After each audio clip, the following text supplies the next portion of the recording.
这本黑松上盆后，因对主干整形的幅度比较大，生长速势不是很好，对它放养了大半年，没有做修剪和逼牙。松树生长不旺盛时，逼牙的效果不会好，而且对树的伤害比较大，修剪后树势更难恢复。什么时候可以动手？除了看松树的针叶是否生长旺盛，还要看它的根系生长状况。松树完全成活或生长健壮时，它的半生菌也会生长旺盛。像这种情况，就可以对松树进行修剪整形。这种小黑松整形用2至3号铝线就可以了。先把要整形的枝条全部盘扎好，然后再做统一的调整，这样就可以避免调整中的过质刺鼻。缠绕铝线要与扭动的方向一致。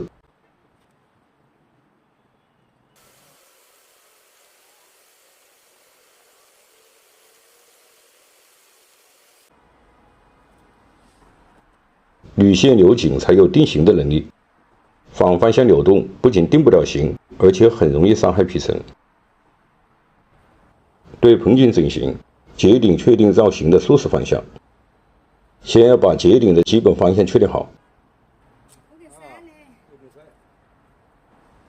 抬起来，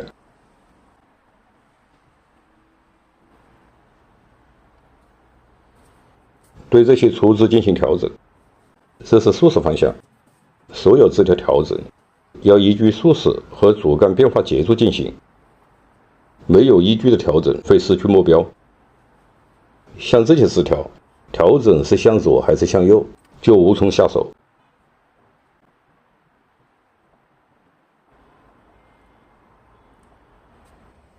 这是一对典型的上下平行枝，把粗枝口抬起来，再压下去，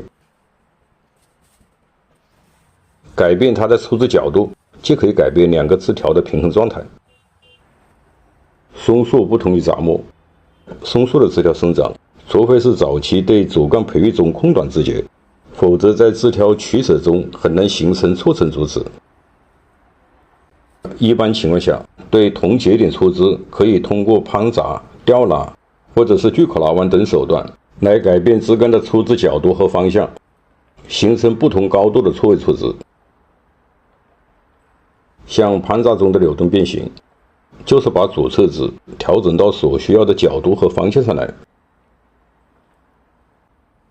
不管采用什么手段，不想动手就把它废掉，在调整前必须对粗枝的角度和方向有一个明确的目标。这是调整后主枝及侧枝的基本形状，以后就按照骨架进行逼压，形成多基侧枝，丰满枝托。对松树的粗枝调整，就是形成一个基本骨架，所有枝条的操作都是一样，不同的是这些骨架呈现的角度和方向不一致。搓完盆景，最好不要把修剪调整的重点放在一些表面现象上，像攀扎和吊拉，那些只是一个技巧问题，多做2次就会了。重点还是多花时间去熟悉了解给树桩造一个什么样的形，这才是玩盆景的实质，也是把盆景玩好最快的方法。从头到尾就是按这个竖式把枝条调整到位，现在这个黑色的轮廓就基本出来了。再微调一下，调整要从多方位去观察，尽可能达到多面观赏的效果。拔掉一些老针叶，主要是底部的针叶，上部枝条的针叶可以多拔掉点，疏通空间，增强下部枝条的采光量。这个黑松的主要毛病是生长竖式不平衡，下端枝条生长弱，上端强。盆景上下枝条生长不平衡比较常见。松树不像杂木，有更多的机会可以剪短强势枝条，增加下端枝条的供氧量。松树一般是分2个阶段，剪掉弱势和强势芽头来调节生长平衡。这个黑松调整前已经完成第1阶段剪掉弱势芽头，剪掉之后半个月，弱势枝条的芽头刚冒出来，现在就可以把强势芽头剪掉。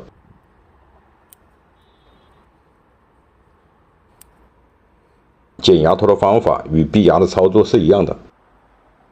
对一些生长特别强势的枝，可以带针叶直接把它剪短，那样平衡树势的效果会更好。